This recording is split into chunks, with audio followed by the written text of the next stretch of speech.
Hello बच्चों, let's see this question. The question say show that the following curves cut each other orthogonally. यानी कि ये curve y equals to x cube and 6y equals to 7 minus x square एक दूसरे को orthogonally cut कर रहे हैं. तो यहाँ पर जो की कंसेप्ट हम लोग यूज करेंगे वो सबसे पहला होगा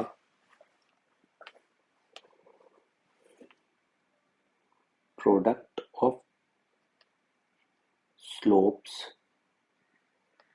of tangents at point of intersection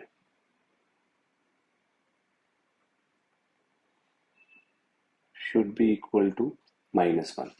इससे हमारा ऑर्थोगोनली प्रूव हो जाएगा. एंड दूसरा हमको पॉइंट ऑफ इंटरसेक्शन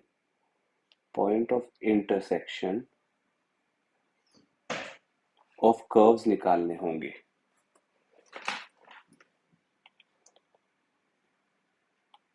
हमको point of intersection of curves निकालने होंगे. तो point of intersection of curves कैसे निकालेंगे हम? y is equals to x cube and 6y is equals to 7 minus x square.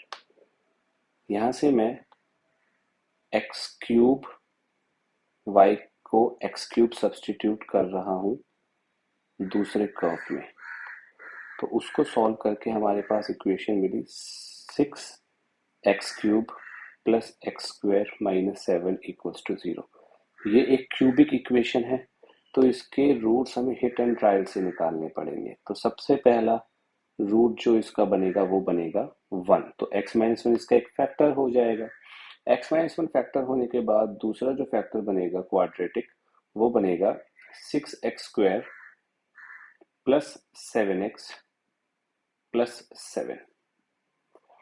इस क्वाड्रेटिक फैक्टर का डिस्क्रिमिनेंट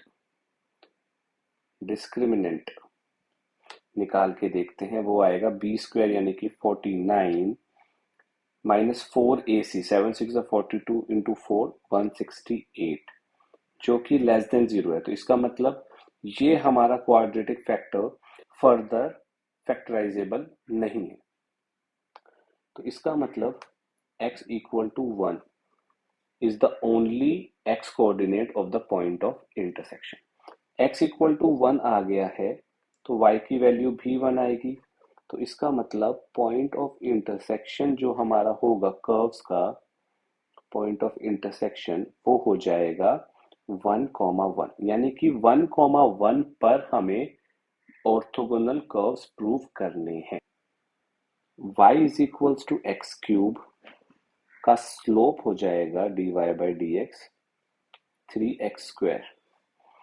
इसका मतलब slope of y is equals to x cube at 1,1 will be 3 and 6y is equals to 7 minus x square का slope अगर हम निकालेंगे 1,1 पर तो वो आएगा माइनस 2x बाई 6 एंड हमारे पास finally dy by d x at 1,1 मिलेगा minus 1 by 3.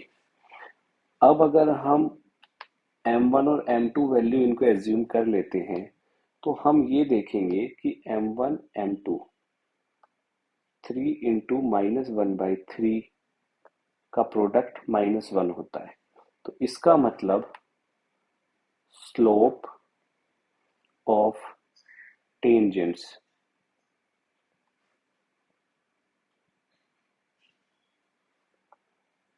Eight 1,1 are perpendicular.